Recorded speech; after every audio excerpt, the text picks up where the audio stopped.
que nós tínhamos visto. Vamos lá, Pedro. Agora eles vão. É um homem bem pequenininho. A gente tinha visto mais ou menos as constantes antropológicas que movem todo homem a buscar Deus. Né? Certo? A primeira coisa. A segunda coisa, a primeira forma assim, de se aproximar do problema, não só desse problema, de conflito o problema, é o pensamento simbólico, poético, como queira. Né? Ou seja, é uma imaginação que tem uma estruturação racional, mas que, enfim, não parte para analisar essa estrutura. Certo? Que é o que acontece quando você pensa, aquilo que a gente chama comumente de pensar. Você, pouco mais ou menos, está misturando tudo, né? Medos e considerações e imagens e coisas que você viu, que te lembram, que representam, que... Né? Então, no panteísmo, a primeira consideração é Deus, certo? Antes ainda do Deus como a explicação de tudo. E aí você constata o quê? Que são as imagens que todo homem tem um pouco mais ou menos naturalmente de Deus. Deus é Pai? Não. Não, calma aí. Criador. Não. Abrange tudo. Ele é fonte de tudo. Ora, a imagem da fonte é uma imagem comum, né? Para vocês serve torneira, que tem mais experiência de torneira, mas a fonte faz o quê? Tem origem. Certo, mas ela é origem como? Origem permanente. Está sempre jorrando lá, né? Isso, então ela... Qual é o termo clássico para isso? Perene. Ela mana a água, exatamente. Onde é que você vê, onde é que começa e termina uma fonte?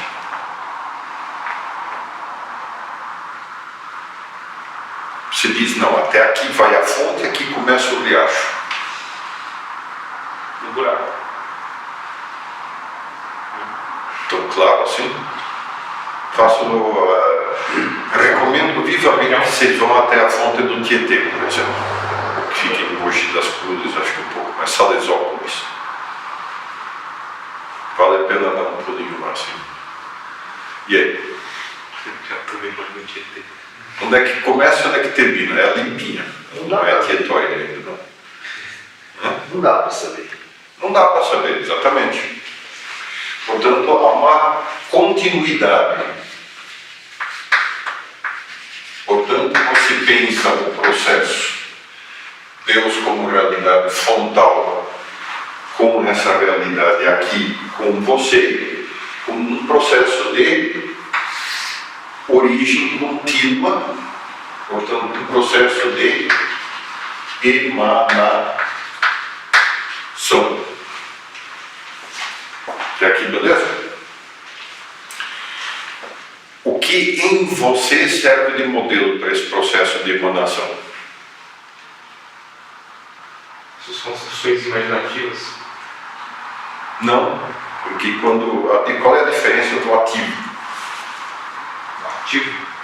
Você faz algo. A imagem clássica parece a do oleiro. O oleiro faz o quê? Pega um pedaço de barro, informe, sem forma, sem estrutura interna, contínuo, bloco, e molda, imprime forma. Ok? Sim. Mas você tem uma coisa externa, a que você se limita a dar forma e que tem um resultado final externo a você. Portanto, você não é fonte única, não há continuidade. Portanto, não é um processo de emanação.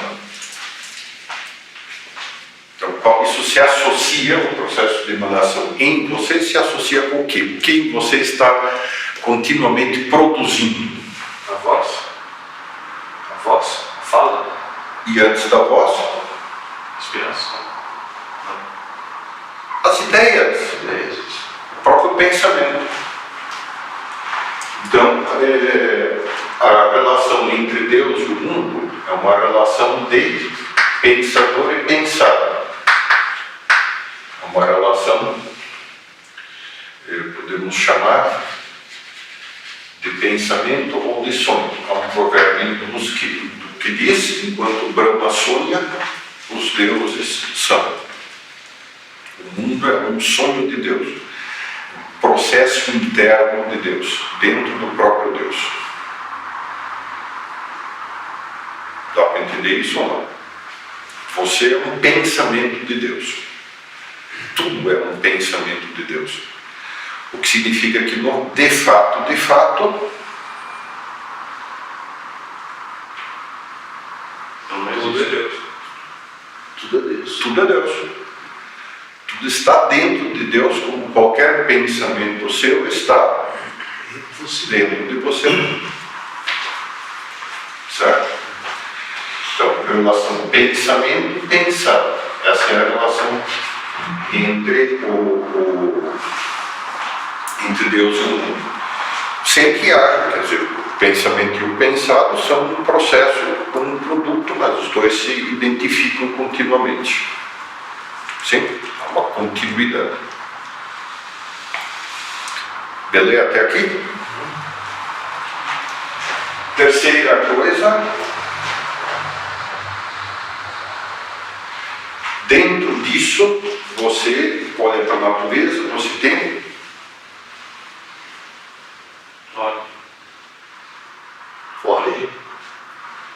ordem, mas essa ordem é uma ordem, então se tem uma ordem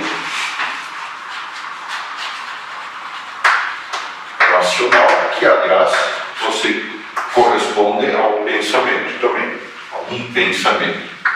Isso é o que os gregos chamam de logos, a ordem da natureza. Certo? A razão interna da natureza.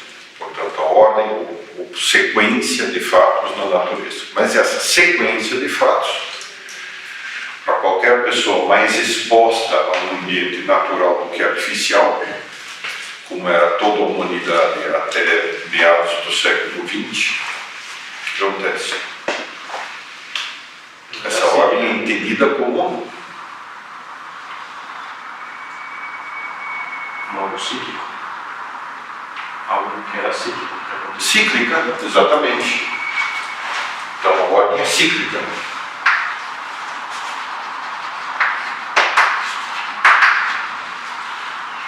Tá? Sequência dia, noite. Sequência primavera, verão, outono, inverno. Pega primavera, vida, inverno, morte. Então, sequência é o ciclo vida-morte. O ciclo da vida humana, as idades da vida. O ciclo histórico. Para os hindus é o ciclo da vaca. No início a vaca está sobre 4 pés, então você tem a sociedade ordenada, estável e firme. Mas progressivamente ela se decompõe pelo seu afastamento progressivo de Deus, cada vez menos real. Né? Então a fase da vaca sobre 3 pés, a fase da vaca sobre 2, que é o momento em que estamos, Deus nos acuda, e chegará ao momento em que a vaca estará sem nenhum pé e cairá, se desfará. Os gregos têm isso na ideia das eras, das idades. A idade de ouro, metal precioso e tal, a idade de Bronze e ferro. a idade de prata, a idade de bronze e a idade do ferro. Né? Que progressivamente você passa do artístico, do belo, para o menos belo, para o utilitário, mais fraco, abstrato, utilitário, puro e simples, em que já não há mais lei nem ordem, que é o estádio atual da humanidade, etc. Né? Então, ciclos dentro de ciclos. Né? Para muitos outros povos, o mito do eterno retorno. Nietzsche tem o mito do eterno retorno, porque ele, de certa forma, achou que ele descobriu a ordem interna da história. Vocês têm isso na dialética hegeliana, né? O ciclo, tese, antítese, síntese. Vocês têm isso na dialética marxista, né? As 4 eras do modo de produção, os 4 modos de produção, né? O escravagista, o feudal, burguês e socialista, ciclos dentro de ciclos. Não precisa ir para o hinduísmo para cair nessa, essa é uma tendência natural. Ordem cíclica implica também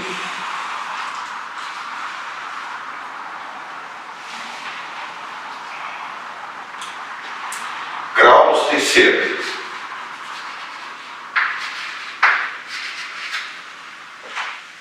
Certo? Como é que você coaduna uma ordem racional com uma ordem cíclica?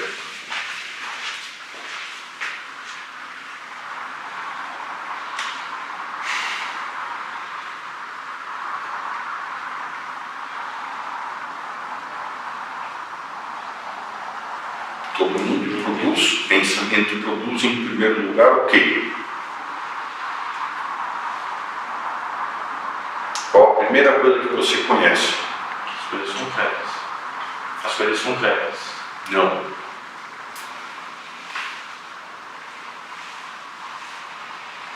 Universal. Não. A primeira coisa que conhece. Eu mesmo. Que universal? Você é um bebê que está aprendendo a fazer distinções. A partir do que você está aprendendo a fazer distinções? Os sentidos. Hã? Os sentidos, o bebê vai percebendo o que é ele e o que não é ele. Ah, então, a primeira coisa é a imagem de si. Ele vai comer a própria perna. Aí Exatamente. Aí ele percebe, esse aqui sou eu. Da imagem de si, ele descobre a imagem do O dedão da boca. não eu. Né? Que é a imagem do mundo. O mundo é o antes de mais nada, o não eu. Né? Depois ele percebe que Depois o mundo dele é a mãe, né, na verdade. O bebê, pelo menos. que é o primeiro elemento do eu, depois do mundo, o primeiro não eu, né? Depois vai integrando a complexidade. Então, esses graus de ser, qual que é mais próximo do próprio pensamento? Qual é o primeiro produto do pensamento? Esse aqui, a imagem do eu. Qual é o segundo produto? Esse. A imagem do não eu. Aparentemente isso são opostos, não são? Então a ordem cíclica é justamente a solução dos opostos na unidade, de uma unidade maior, que é exatamente o que está por trás do tese, antítese, síntese. Tese eu, antítese mundo, síntese cosmos, totalidade, o uno. Até aqui? Perguntem, se estiver muito abstrato, estou pressupondo que vocês lembrem vagamente, em linhas gerais, a aula passada, o que permite fazer uma... Até aqui, beleza? Graus de ser. Então, qual é o grau de ser maior? Esse. Qual é o grau de ser mínimo? A imagem de si vai fazer a imagem do mundo, que por sua vez vai gerar uma imagem de si, que por sua vez vai gerar uma imagem derivada do mundo, que por sua vez vai, né, etc, etc, etc, etc. Então, como é que você, cada imagem dessas, né, basta você pensar, eu penso que eu penso, correto? Além disso, eu penso que eu penso que eu penso, não é assim? Aí já. Além disso, Aí fica só no verbal. não, Né? Eu não consigo pensar que eu estou pensando que eu já pensei. não. Sério, mano? Você não tem consciência de pensar que você pensa? Aí sim. Então, a terceira portanto, você derivada- pensa que você pensa que você pensa, certo? Não. E você não tem consciência de que você pode ter 3 graus? Tem. E você não tem consciência que pode ter 4, 5, 45, 8 trilhões? Qual é o ponto em que você é obrigado a parar? No segundo? Ué. Por que é obrigado a parar no segundo? Só porque você quer. Bom, vamos pegar na filosofia. Você tem aquele exercício dos caras que tentavam perceber neles mesmos como é que era o movimento de aprendizagem. Né? Então, olhando para uma caneta, vamos tentar entender e escrever bem a caneta e ao mesmo tempo eu tento descrever o que a minha cabeça está fazendo ao compreender essa caneta aqui. É um esforço tremendo de sei lá, eu não conseguia fazer isso. Pensando na caneta, eu não conseguia perceber os movimentos que a minha cabeça estava fazendo ao entender aquilo, só entender. Nossa, Eu é burro, mas... quer dizer, então é dificuldade, mano. Porque, ó, giz. A imagem do giz na minha cabeça. Além disso, eu sei que eu tenho uma imagem de um giz. Certo? 3º grau. Agora, para eu saber que eu tenho que eu posso ter consciência desse conjunto de 3, eu preciso de um 4º grau. Que por sua vez, um 5º, 6º. Tudo bem, na prática eu não uso isso o tempo todo. Mas se eu parar para pensar um segundo, há um conto do Machado do Guimarães, no Primeiras Histórias, que é, não, outro também, que é o caboclo, que parou um dia para pensar que se você plantava uma semente de manga, nascia uma mangueira, certo? Que por sua vez ia dar sementes, frutas, né, nas quais tinha sementes. Portanto, tinha que, ao plantar, ia dar manga. Quer dizer, na primeira semente estava a mangueira toda, incluída a semente da segunda mangueira, na qual estava incluída a 3ª mangueira, na qual estava incluída a 4ª, a 5ª, até o infinito. E aí? Ele fudeu, ele ficou louco.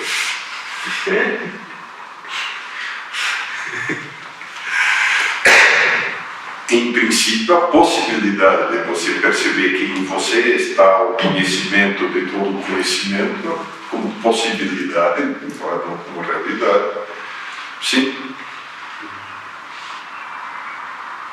Outra coisa é que na prática, né? Quer dizer, eu vou tomar um café, eu não preciso ficar refletindo sobre o processo de tomar um café, né? Mas Pode não ser simultâneo, mas é possível. é perfeitamente possível. É uma coisa que você não realize isso continuamente, mas como possibilidade está sempre aí. Né? Portanto, você tem o grau de ser de máxima semelhança, que é a primeira imagem. Essa já é uma segunda imagem. Então já tem um grau menor. Né? Essa, por sua vez, levanta a imagem de você dentro do mundo. 3º grau. Que, por sua vez, levanta a ideia do mundo sem você dentro do mundo. Né? Que, por sua vez, está... Qual é o máximo grau? É aquele em que há o mínimo de imagem, o mínimo de racionalidade e, portanto, o mínimo de ordem ou estrutura própria. Como é que chamamos esse grau? A realidade mais burra, mais básica, mais elementar. Matéria. matéria.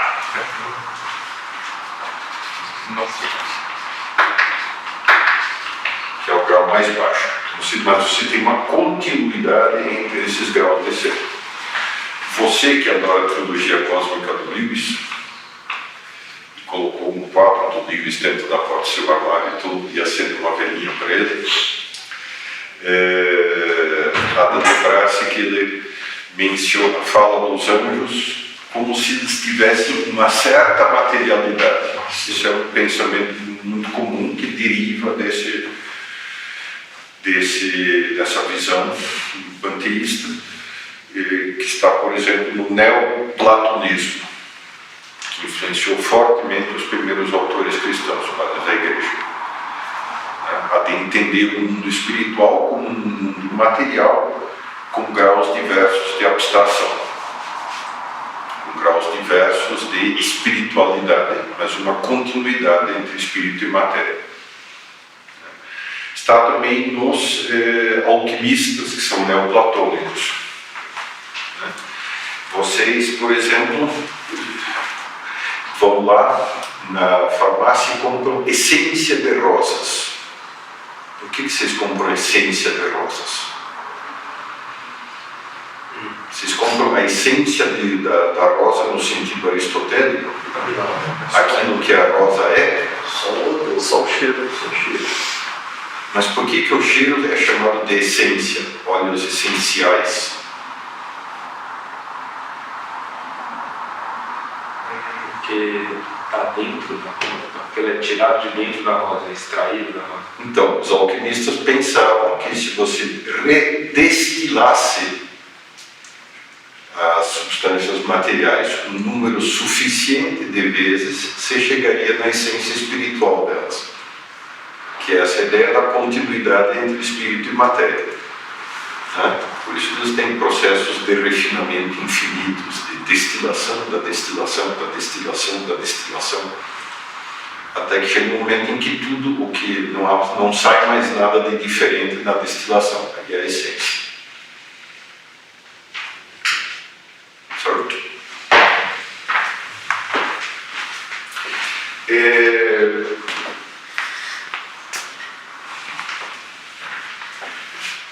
Quando é que se origina esse processo? Processo cíclico, quando é que ele se origina?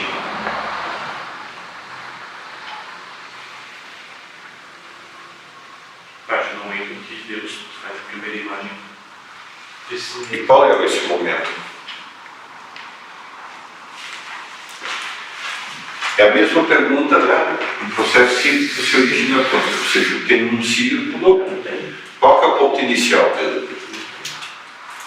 O centro. Todos.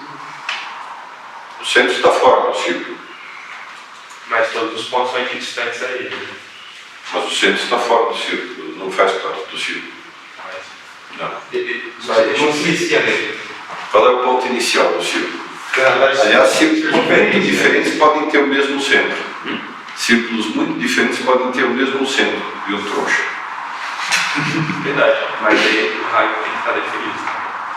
Aí o raio tem que estar definido. Mas o centro está aqui e você tem quantos círculos você quiser aqui. Qual é o ponto inicial do círculo? Não tem. Não tem. Ou seja, o mundo é eterno. O mundo é eterno com a eternidade de Deus. Deus está continuamente em processo de autoprodução e autodestruição. Qual é o ponto inicial do seu pensamento?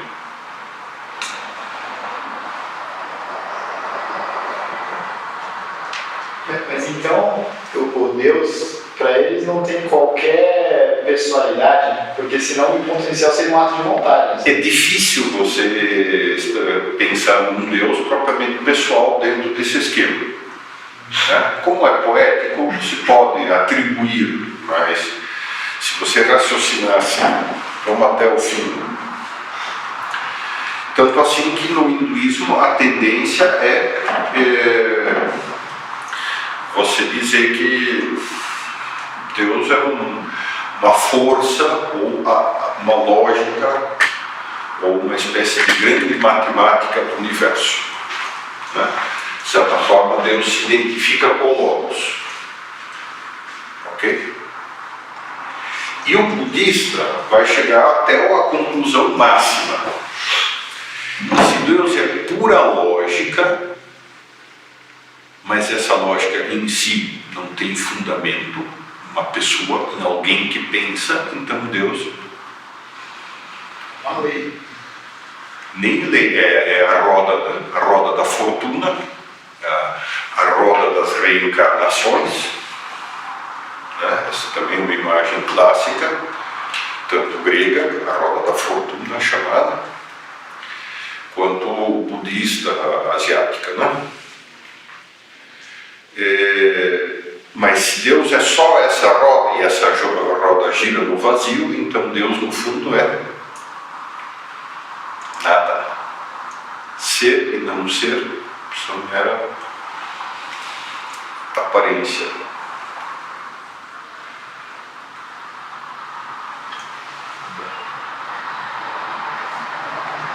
Tudo bem, não? Tanto que o máximo de evolução espiritual considerado pelo budismo é a total apatia de tudo. Exatamente. Identificar-se com nada. A total eliminação do eu, a total eliminação das imagens mentais, tanto do mundo externo quanto do interno. Toda meditação transcendental é eliminar conteúdos do pensamento. Agora, um pensamento que não pensa algo também não é pensamento, portanto, ser e nada é a mesma coisa.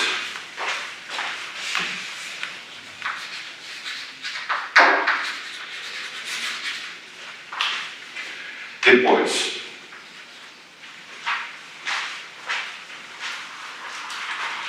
se a realidade é assim, me escondendo pra cá.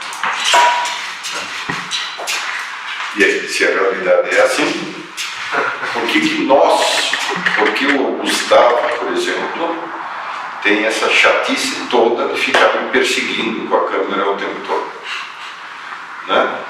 Porque eu tenho que aguentar um gordo que fica aí falando de coisas incompreensíveis, né? Porque 80% 90% da realidade é pura chateação, encheção, sofrimento, dor, desgraça, né? Por quê? Ou como diria um existencialista, por quê?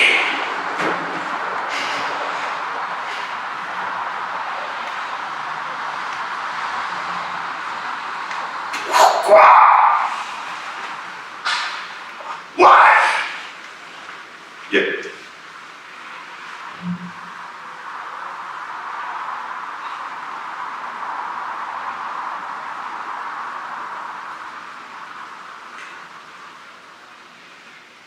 Porque o ser humano está situado, ele é um ser daqui, situado aqui.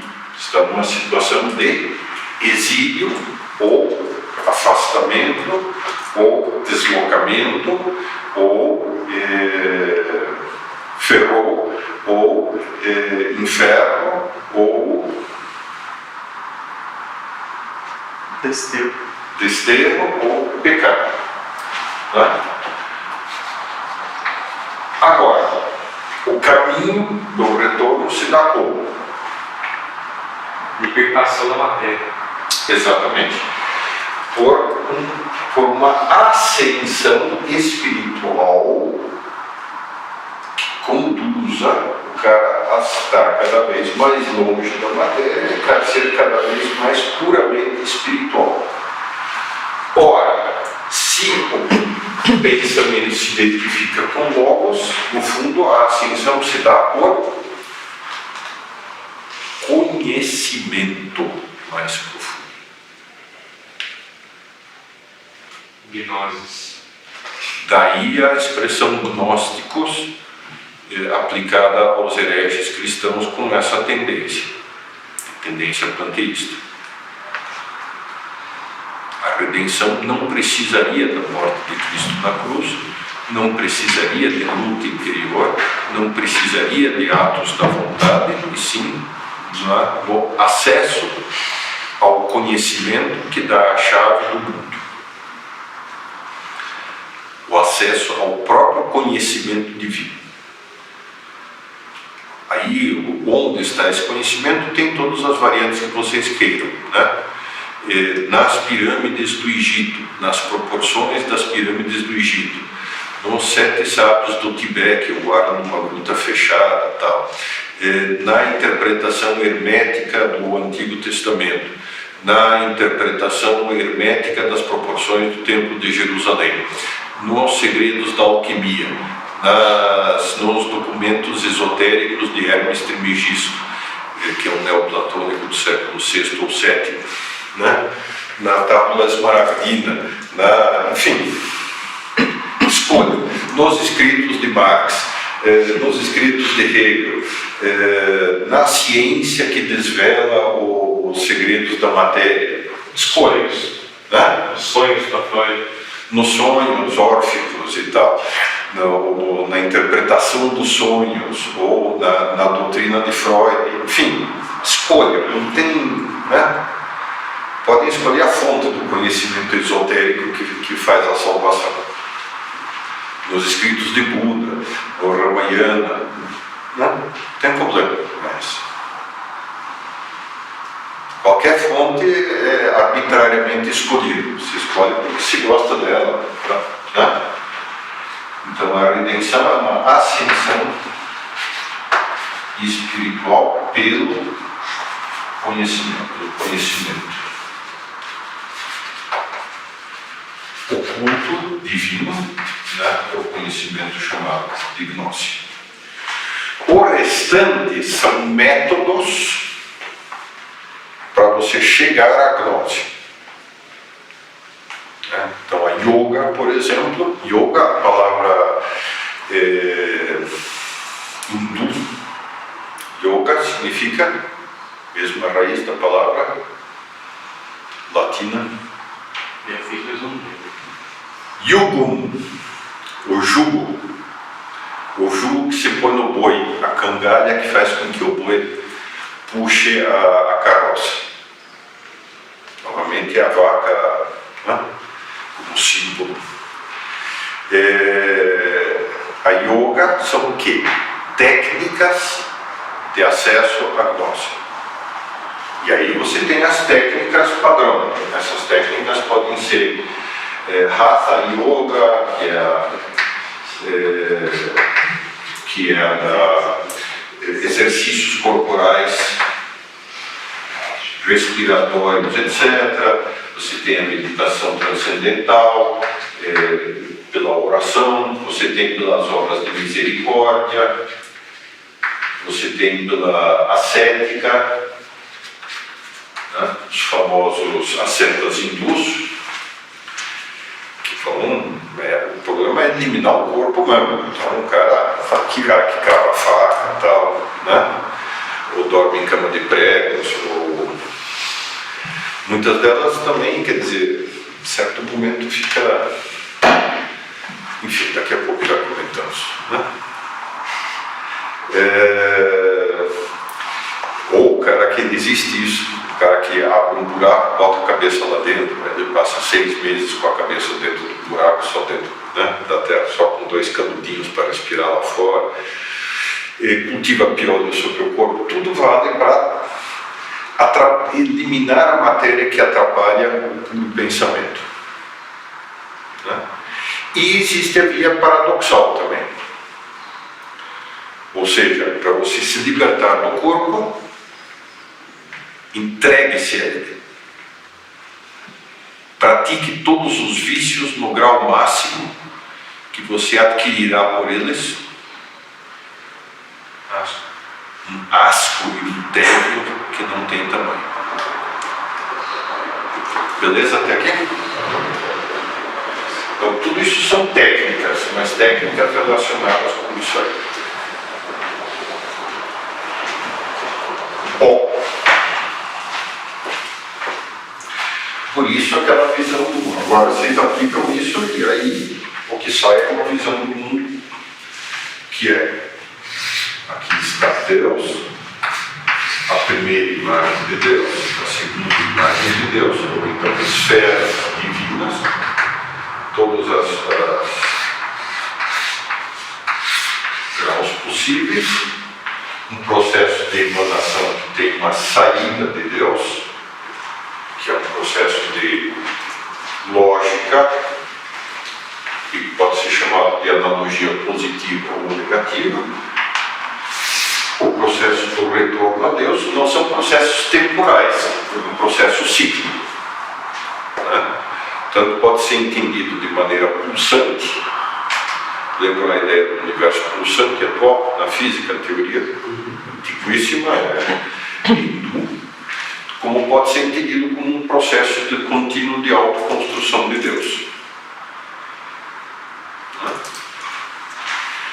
Aqui está a matéria, casca seca, da cebola, e aqui está você. Você vai ter que passar pelos ciclos da reencarnação até atingir a iluminação espiritual. Certo? Beleza?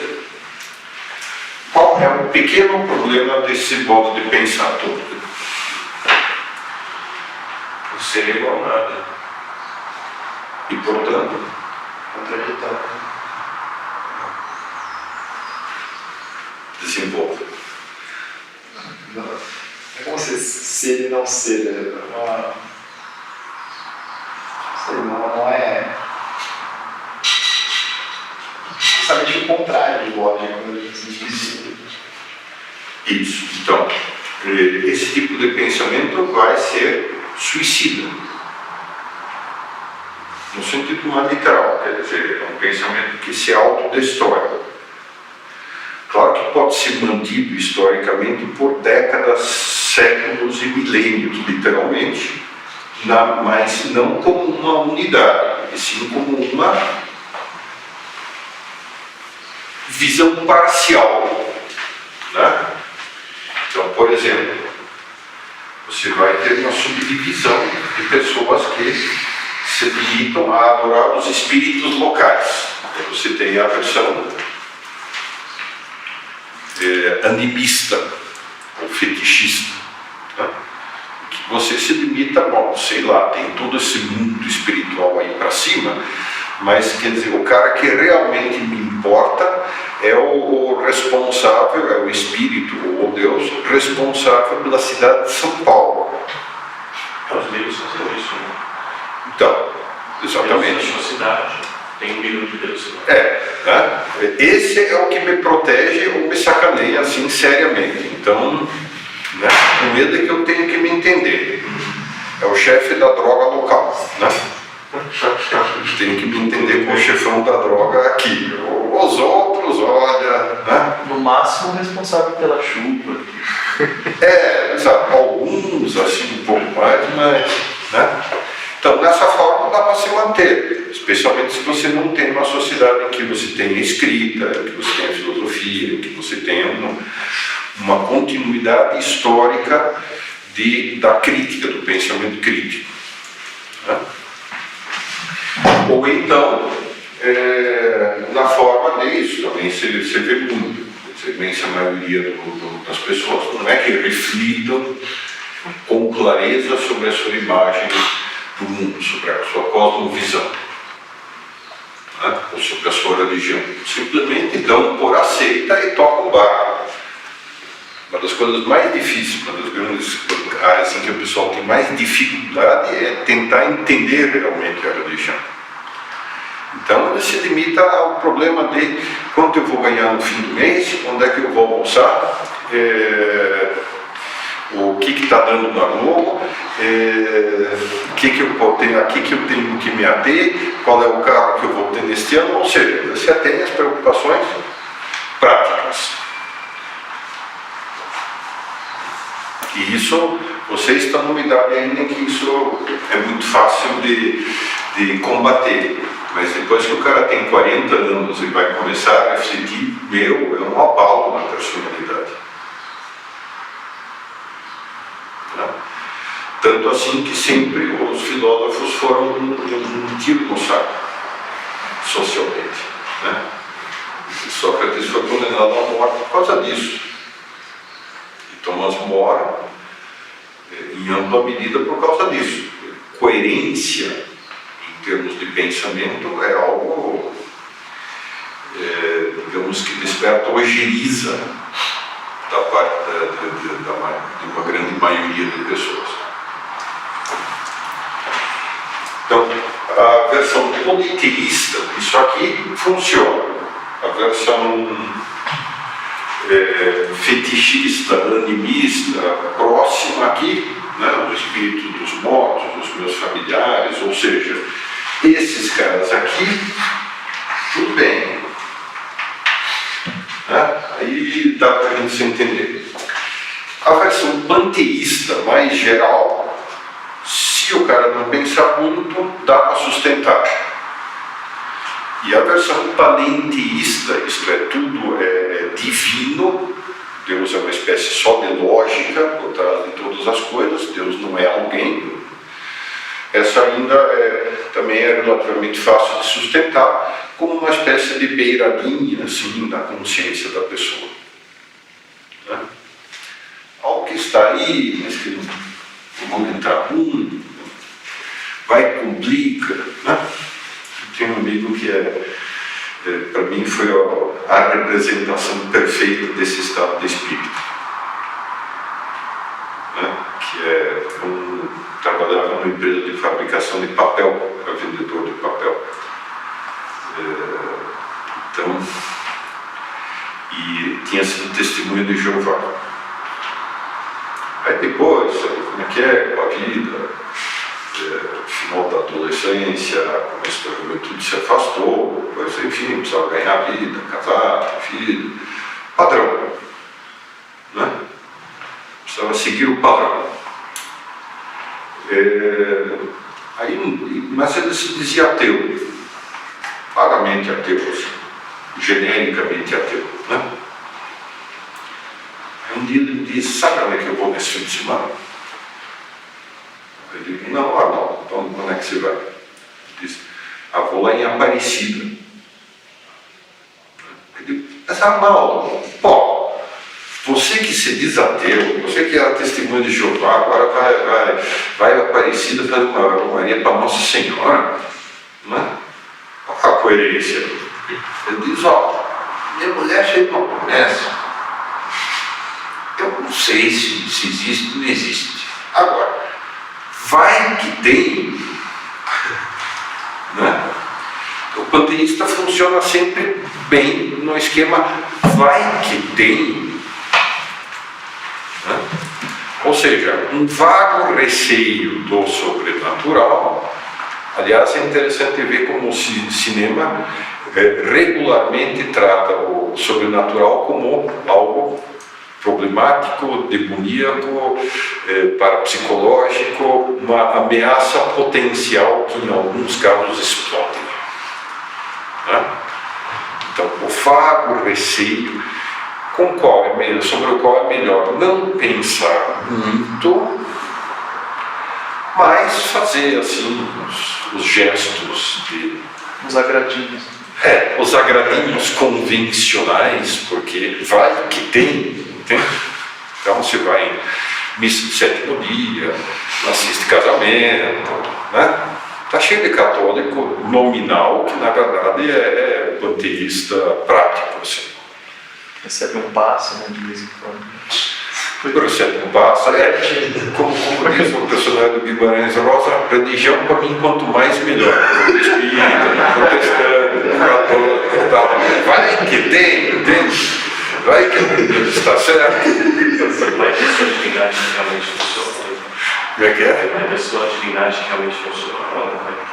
Então pode ser que a dele seja melhor, né? Então é sempre bom estar de bem com todo mundo. Mas isso então é culpa daquele primeiro ponto que você trouxe na primeira aula, que é da forma de pensamento, do cara que se limita ao imaginário. Isso, isso. E nesse sentido, naturalmente, quer dizer, se vocês olham, as religiões panteístas fizeram um sucesso monumental, né? A imensa maioria da humanidade foi panteísta até recentemente e continua através de versões, enfim, algumas versões do hinduísmo, algumas versões do budismo, o espiritismo, Teosofia. mas sempre numa posição, e evidentemente, sobretudo, os esoterismos, né? Então, quer dizer, agora a situação mudou muito, porque isso, né, digamos, em ampla medida, como mudou muito a cultura, se tem escrita, se tem em ampla escala, muita gente agora já sabe escrever, mais da metade da humanidade, não era assim até muito recentemente. O pessoal começa a ter uma certa consciência da própria cultura, portanto, do próprio pensamento, se vê obrigado a refletir em certa medida. Então, digamos, há toda uma efervescência no mundo inteiro desse ponto de vista. E o primeiro grande problema que se chega é que o panteísmo, se você começar a refletir sobre ele, é o quê? Contraditório. Autodestrutivo. Por quê?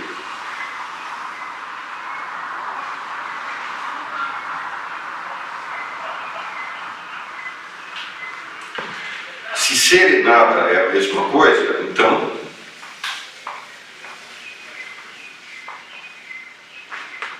verdade e mentira são a mesma coisa. Por que eu deveria crer em alguma coisa qualquer? Que sentido faz isso? É autodestrutivo também. Faz sentido dizer esta doutrina é mais verdadeira do que as outras, se é tudo igual. Não há nem verdade nem mentira. Não faz sentido dizer esta é a verdadeira interpretação do mundo, né? Além disso, beleza e figura são iguais. É tudo a mesma coisa. E Bondade e maldade. bondade e maldade são iguais. Portanto, Hitler e Madre Teresa de Calcutá estão pau a pau. Né? Agora, me explique por que eu não deveria fazer picadinho de você a machadadas, então. Se é tudo a mesma coisa, por que não? Vida e morte Vida e morte são a mesma são a coisa. mesma coisa. Então, nada impediria. Exatamente. Né? Se vida e morte, bondade e maldade são a mesma coisa, por que porra eu precisaria de redenção ou de ascensão espiritual, então? Resultado.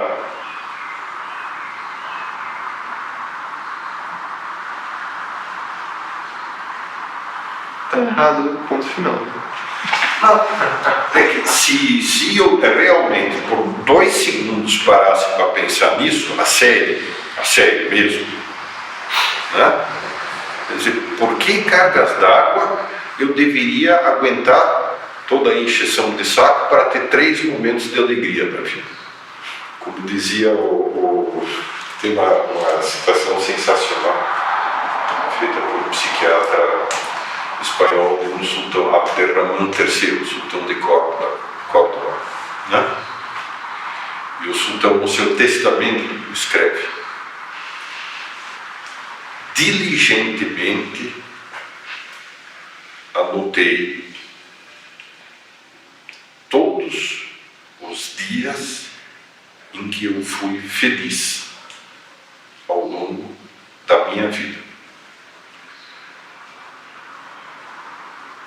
Tive mulheres mais do que podia dar conta, riquezas de sobra, todo o bem-estar que um homem pode desejar. E, no entanto, mesmo assim, quase só tive tristezas. De alegrias, tive ao todo 13 dias. Não ponhas o teu coração, o homem, nas alegrias terrenas. 13 em 30 anos. Vale a pena? Se realmente é tudo um grande sopão, que não há nem verdade, nem mentira, nem bondade, nem maldade, portanto nenhum sentido, portanto nada para onde ir, portanto tal. Então, sinceramente, a bala mais próxima na cabeça é a coisa mais sensata a se fazer. Embora também nem isso seja sensato, né? Uma vez que não há nada sensato nem, né? Talvez o melhor seja achar um barril de conhaque e ficar lá bebendo até morrer de inanição. Então, nesse sentido, o panteísmo é autodestrutivo. Além de manifestações eventuais que acontecem, que, digamos, há determinados elementos que resolvem tomar o vida e morte, por exemplo, como algo sério. Então, a seita de Kali, por exemplo, na Índia, fazia questão de matar gente. Ou os astecas, que entendiam que se parassem de matar, sacrificar, fazer sacrifícios humanos, o mundo acabaria. Porque, no fundo, os deuses eram maus. Ora, né? E o desagrado dos deuses se fundia com a destruição do mundo. E assim por diante. Agora, assim, um pouco paradoxal. Você poderia arrumar um café? Sim. Em vez de só ficar aí cochilando? Agora, um pouco paradoxal. Coitado, ele passou a noite trabalhando. Acho que é verdade. Não. Mas é um paradoxo porque, de um lado, a ação espiritual é feita pelo conhecimento, de uma forma racional, uma inteligência, através da inteligência que você chega a essa desmaterialização, a essa ascensão espiritual. Por outro, você, assim, o A ápice... própria inteligência sozinha se aniquila. O ápice dessa ascensão é a irracionalidade, né? Exatamente. Quer dizer, o mais admirável é o irracional. O mal é a razão, enfim, a razão é má. Né? Isso você tem sempre muitos, digamos assim, vestígios ou indícios desse modo de pensar. Né? Por exemplo, o cara que diz, olha, o bem é um só, agora o mal tem milhares de opções, como se o mal fosse construtivo e o bem fosse uma limitação. Sim. Porra! Mas, assim, o mal, ele, assim, a razão é má porque ela concretiza as coisas, porque de certa forma ela materializa, ou porque ela em si mesma é ruim, o Aristóteles... É que, nesse sentido, repare, outra das oposições que não faz sentido dentro disso, que isso esvazia de sentido, é a operação espírito-matéria. Não, faz sentido, porque senão... Não. Estritamente, tanto faz se você considerar Deus como espírito e a matéria como uma espécie de concretização do espírito, ou você considerar Deus como matéria e o espírito como uma espécie de epifenômeno dessa mesma matéria. Mas assim... O cientista do tipo, como é que chama o nosso amigo que fica esbravejando contra a religião lá, o Dawkins e companhia limitada, são panteístas materialistas. Mas assim, tudo bem. Mas é diferente, quer dizer... Não é muito. Dentro do budista, ele não vai confundir espírito e matéria. Quer dizer, se ele confundir, vai ter uma outra religião panteísta também. Mas... O budista, ele simplesmente chama Deus de espírito. Mas a visão marxista, por exemplo, os dois são unicados. Né? Vamos ler em fronteira em clave espiritualista. Deus é o espírito que dá origem ao mundo através do pensamento puro, que pega a ordem racional, lógica do universo, de maneira cíclica, por analogia, e o grau de ser mais baixo do espírito é a matéria, que é o quase não ser, quase nada. A matéria é eterna, o espírito é eterno, né? A matéria é a introdução da passageiridade, da falta de ser, justamente. Né? A matéria toca, digamos, isso aqui é uma espécie de máxima degradação do espírito, este mundo aqui. Né? Portanto, o seu pecado consiste em ser pouco espiritual, porque você, no fundo, é um espírito desterrado na carne. Como diz Soma Sema, o corpo é a sepultura da alma.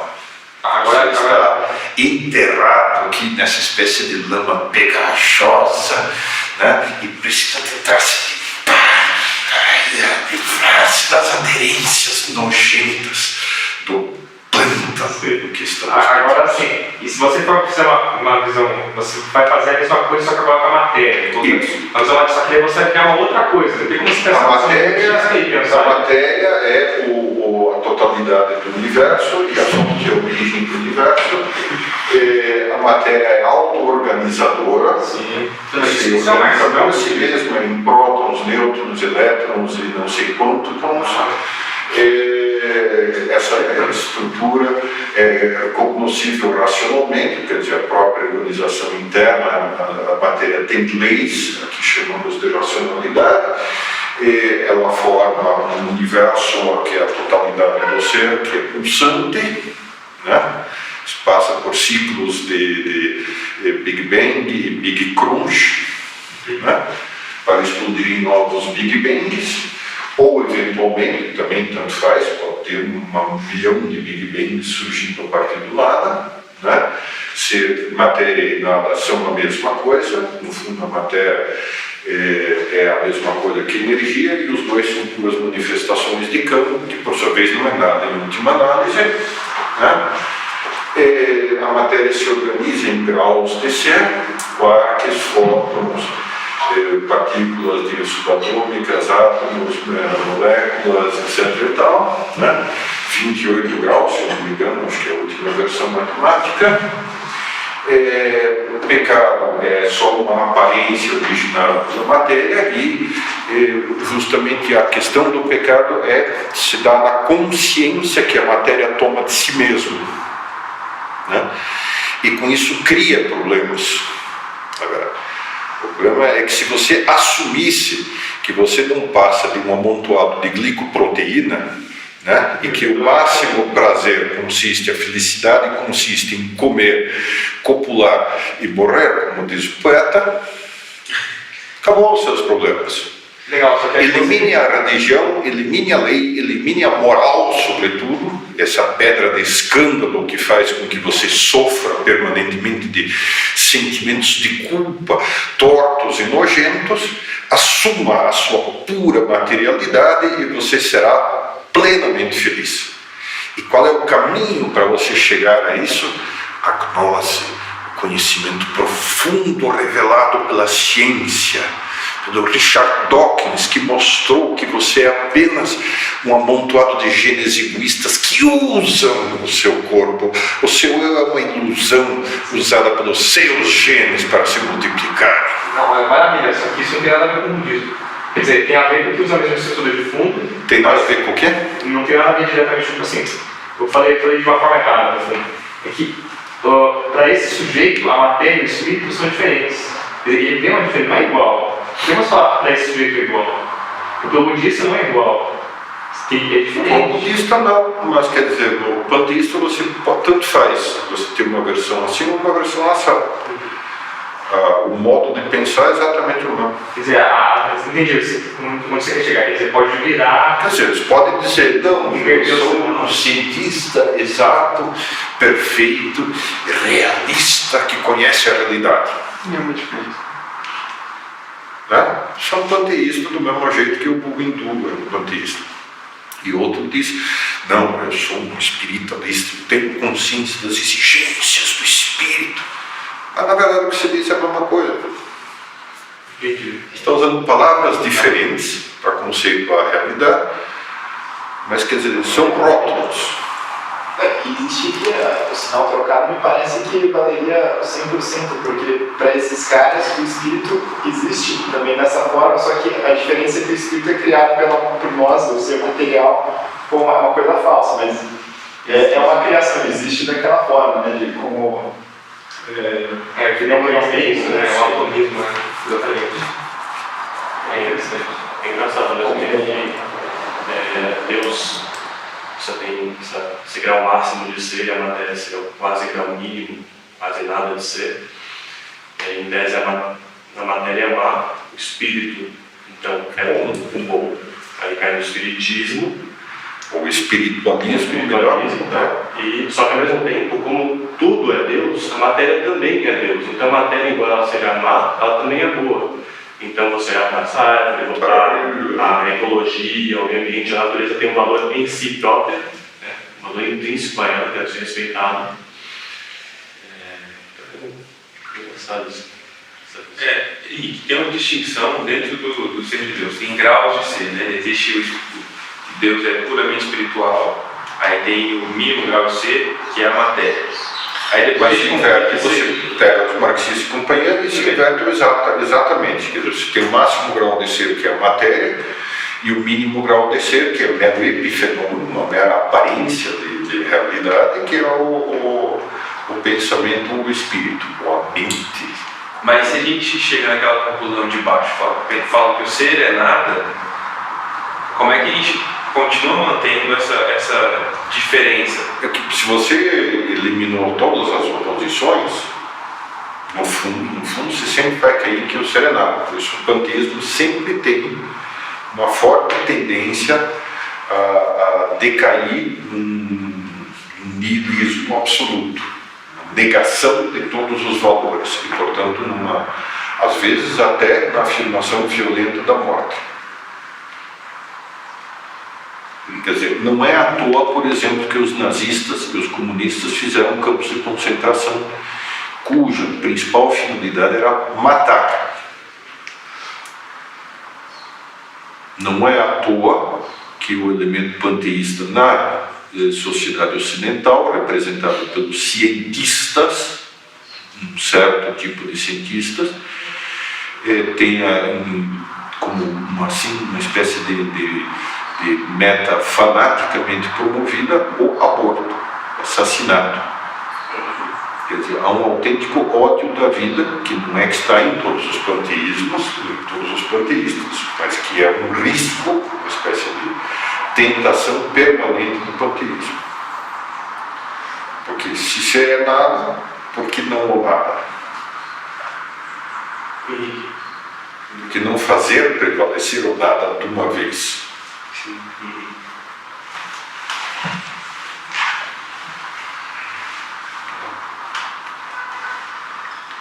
Isso não é uma... Quer dizer, não é dizer, não, então todos os panteístas são maus. Não, evidente, né? Mas uma tentação permanente para essa coisa. Beleza? Então, na próxima a gente entra como é que você... A primeira percepção é isso é contraditório. Quer dizer, o panteísmo sempre viola o princípio da não contradição. Violando o princípio da não contradição, ele se suicida não afirmando a morte, mas negando a sua própria possibilidade de realidade. Não pode ser verdadeiro. Né? Portanto, ele vai necessariamente dar origem a uma crítica de si próprio, que é a que é feita separadamente por N fontes. Então, Sócrates, Platão, Aristóteles, por exemplo, são a fonte do monoteísmo ocidental racional, que é isso, né?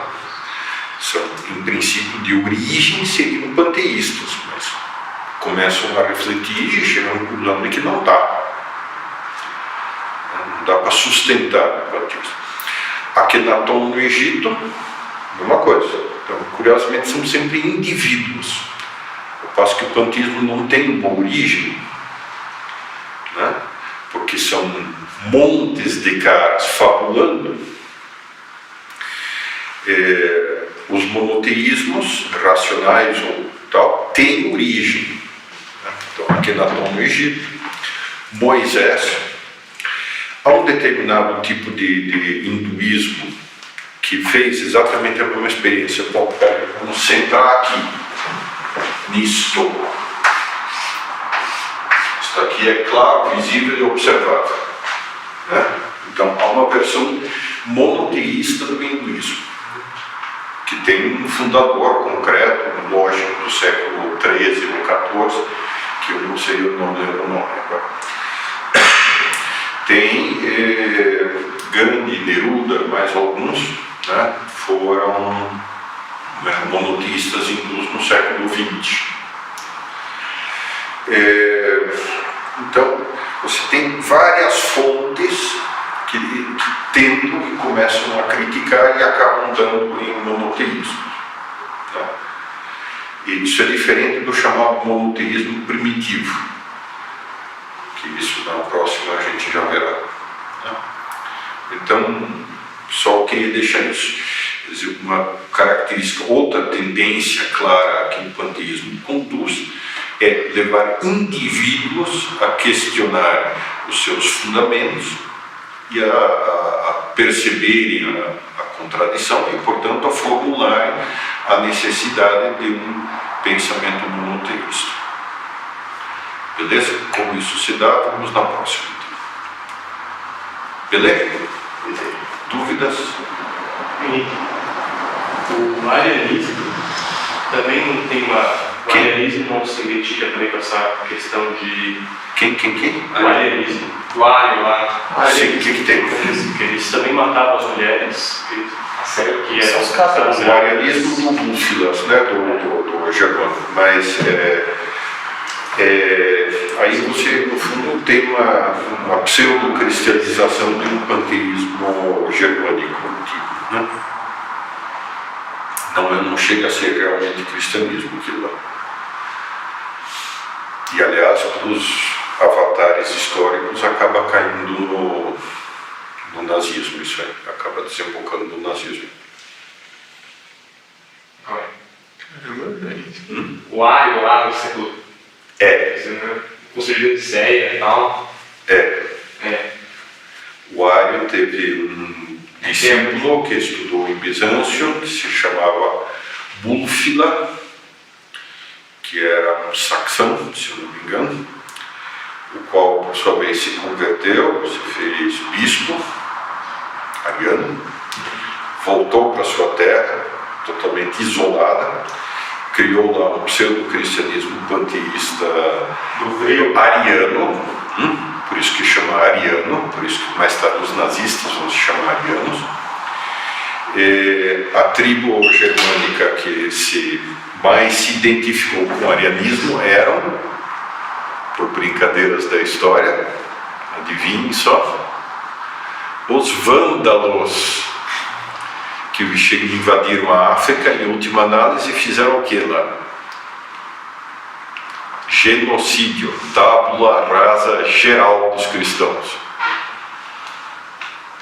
Né? Daí vem a palavra vândalo, no uso comum nosso, e a palavra ariano como identidade básica do germânico.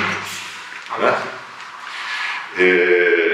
Isso, os saxões, ainda por cima, depois foram cristianizados à força pelo Carlos Magno, então eles se submeteram, mas mantiveram um ressentimento que se diz, ok, nós somos cristãos, católicos, mas na primeira chance que tiver a gente vai pagar para esses romanos nojentos o que eles nos fizeram.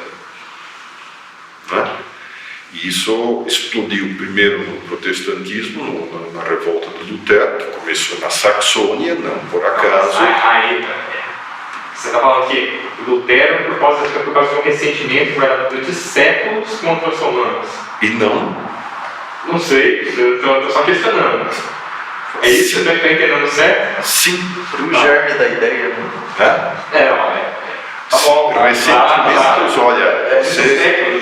ressentimentos de séculos existem e E, sobretudo, o argumento de Lutero é diretamente a figura do Papa, que, no caso, é a representação de tudo bem, Bach ele tinha bastante razão nas suas críticas que no Salmo de 600, né? Mas que especialmente o que, digamos, por que ele teve tanto sucesso? Porque tinha um monte de ressentimento, mas não estou falando que... Sim. E esse ressentimento olha, você tem livros que hoje e ao longo de toda a história alemã falando com desconfiança, se não com ódio de Roma. Continuamente. Continuamente. Você tem toda uma tradição literária germânica que é a tradição anti-romana. Realmente, para o Sacré-Cœur, inclusive, né? Claro, tudo isso vai somando, né? E o Chesterton não à toa fala, ao falar do protestantismo, fala na irrupção do pessimismo ancestral. De fato, quer dizer, o espírito germânico que assumiu o protestantismo é de um pessimismo monumental, assim, né? Então, e daí, tudo bem, protestantismo, daí isso para desembocar em Hitler?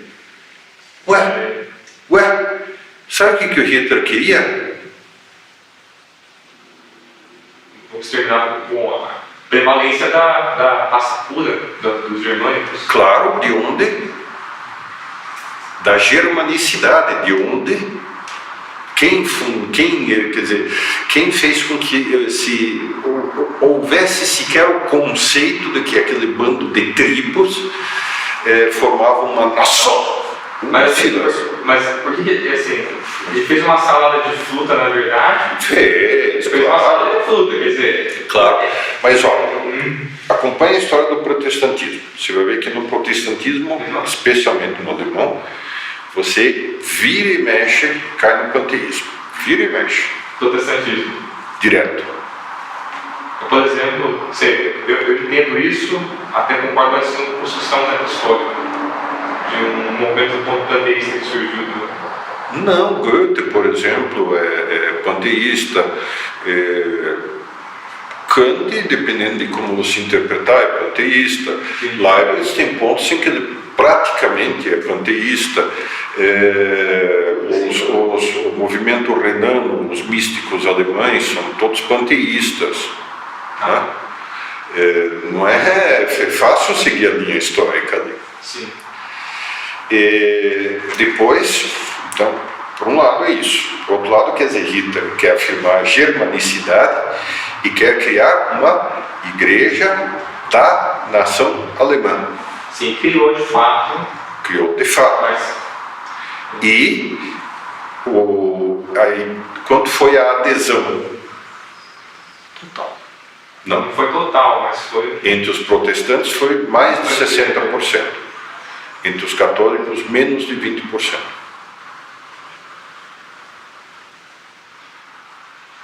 Num certo sentido, para muitos protestantes, né, o nazismo foi... Agora, enfim, chegou a chance da Igreja Nacional. Então, mas assim, analisando essa questão da adesão dos protestantes, então você diz que essa adesão se deu como uma manifestação desse espírito nacionalista, desses sentimentos acumulados contra Roma. Mas poderia se falar também que se deu por causa de uma crise de princípios dentro do próprio protestantismo que levou eles a se aderirem nessa conjuntura histórica. A crise dos princípios já vinha, a crise dos princípios veio, tudo isso é localizável, né? A crise dos princípios, você dentro do chamado, a partir do chamado protestantismo liberal, que com a Revolução Francesa, com o Iluminismo, você começa a ter um monte de protestantes que vão fazer a distinção entre o Cristo da fé e o Jesus de Nazaré. Cristo histórico. O Jesus histórico e o Cristo da fé. Né? E aí vão começar, como tem a única fonte que são as escrituras, ficam tentando analisar as escrituras, torturá-las para que elas deem exatos dados históricos, né? O que é um problema gravíssimo, porque elas não foram escritas para fornecerem exatos dados históricos, elas não foram escritas por historiadores alemães do século XIX. Então, por isso que isso vai desembocar plena. Então, isso evidentemente fez com que o protestantismo passasse por uma crise gravíssima entre 1700 e 1800, né? E que na prática a imensa maior parte dos protestantes estivesse na situação que eu descrevi, isto é, de uma espécie de panteísmo prático com verniz cristão, e incentivada ainda por cima por um núcleo duro petista, que é o núcleo duro que diz, arrasamos aqui, a gente não vai conseguir estabelecer nada, a história só dá sacaneia conosco, então esquece o Jesus de Nazaré e vamos ficar com o Cristo da fé. O que importa é essa imagem interior do meu pensamento. Agora, você não percebe que nisso há ecos claros? Não, ecos claros, né? Isso não é panteísmo. No panteísmo sim, mas agora eu estou falando, não existe ecos claros que um ressentimento de séculos. Mas veja, quer dizer, você tem expressamente isso. Tem expressamente. Se quiser, eu te faço o levantamento dos livros que faltam para cobrir o gap. Mas veja, a conquista do Úlfilas é século VI, né? Ou a conquista de Carlos Magno é século IX, são 3 séculos. O que ele se depara é com uma Saxônia que é ariana e totalmente nacionalista. A Saxônia sempre foi um elemento a contragosto do Império Romano-Germânico, que foi montado sobretudo pela Renânia e Sul-Baviera, que é de onde são os principais imperadores, né? E Áustria depois. Então, aquele centrão da Alemanha, que é a parte germânica da Alemanha, né? Os místicos em toda essa região vão ser permanentemente panteístas, isso, se você quiser, é fácil de comprovar. Né? O único gap aí é entre 800 e 1200, mais ou menos. Você tem muito pouca coisa escrita. Em 1500 já o protestantismo explode no centro, indo para o lado oeste, né? Indo para o lado leste, né? Ou seja, a Saxônia, a Alemanha do Norte, a Pomerânia, que foi conquistada pelos cavaleiros teutônicos, já de povos eslavos, e os países nórdicos, que, enfim, aí foi uma questão política. E formam-se, o protestantismo não forma igrejas universais, ele forma igrejas nacionais. Sim, isso é verdade. Agora, a questão do antisionismo, né, também tem a ver com o panteísmo. O antisionismo só vai nascer, ele é um produto posterior a Darwin, que foi difundido na Áustria, lá por volta entre 1890 e 1910, na Áustria, que é onde o Hitler o pegou, e na Alemanha, entre as duas guerras, um tal de Chamberlain, que não é o primeiro-ministro inglês. Agora, engraçado, porque esse antisionismo não tem nada a ver com a Espanha, ali, dos cristãos novos, ali nos Estados Unidos. Não, ecos, mas ecos, aí são mais distantes. No caso, o Chamberlain, sobretudo, esse é o cara da teoria da raça pura. Almoço, a gente não vamos para frente, só piorar ali. Continua a conversa lá.